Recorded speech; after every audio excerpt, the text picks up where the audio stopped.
क्या है? भारत का राष्ट्रीय भाषा हिंदी है। भारत का राष्ट्रीय चिन्ह क्या है?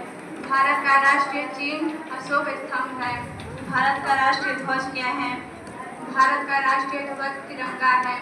भारत का राष्ट्रीय गान क्या है? भारत का राष्ट्रीय गान जन गण मन है। भारत का राष्ट्रीय गीत क्या है?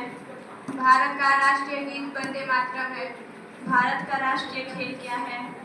भारत का राष्ट्रीय खेल हॉकी है। भारत का राष्ट्रीय जलीय जीव क्या है? भारत का राष्ट्रीय जलीय जीव डॉल्फिन है। भारत का राष्ट्रीय मुद्रा क्या है? भारत का राष्ट्रीय मुद्रा भारतीय रुपया है। भारत का राष्ट्रीय पुरस्कार क्या है? भारत का राष्ट्रीय पुरस्कार भारत रत्न है। भारत का राष्ट्रीय वृक्ष क्या है?